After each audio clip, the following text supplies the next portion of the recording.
ബ്രെഡും മുട്ടയുണ്ടെങ്കിൽ മനസ്സിൽ ഓടി വരുന്നൊരു ഐറ്റമാണ് കേട്ടോ ഇന്നത്തെ സ്പെഷ്യൽ. ഉണ്ടാക്കിയെടുക്കാൻ നല്ല എളുപ്പമാണ്, നല്ല ടേസ്റ്റുമാണ് കഴിക്കാനായിട്ട്. അപ്പോൾ ഇത് ഉണ്ടാക്കിയെടുക്കാനായിട്ട് ഒരു മിക്സിയുടെ ജാറിലേക്ക് 2 പച്ചമുളക്, ഒരു സവാളയുടെ പകുതി ഇതുപോലെ ചെറുതായിട്ട് കട്ട് ചെയ്ത് എടുത്തിട്ടുള്ളത്, ഒരല്ലി വെളുത്തുള്ളി, ചെറിയൊരു കഷ്ണം ഇഞ്ചി, കുറച്ച് മല്ലിയില, കുറച്ച് കറിവേപ്പില,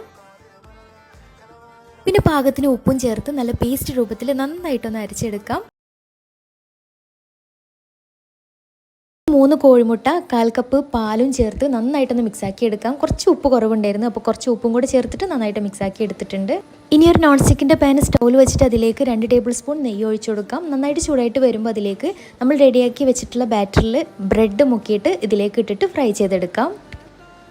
ഒരു ഭാഗമായി കഴിഞ്ഞാൽ മറിച്ചിട്ട് കൊടുക്കാം. 2 ഭാഗവും കളറ് മാറി കിട്ടിയാൽ പാനിൽ നിന്ന് മാറ്റാം. നല്ല ടേസ്റ്റി ആയിട്ടുള്ള സിമ്പിളായിട്ട് ഉണ്ടാക്കിയെടുക്കാൻ പറ്റിയ അടിപൊളി സ്നാക്കാണ്. തീർച്ചയായിട്ടും ട്രൈ ചെയ്ത് നോക്കുക. ട്രൈ ചെയ്തിട്ട് ഫീഡ്ബാക്ക്സ് അറിയിക്കാൻ മറക്കരുത്.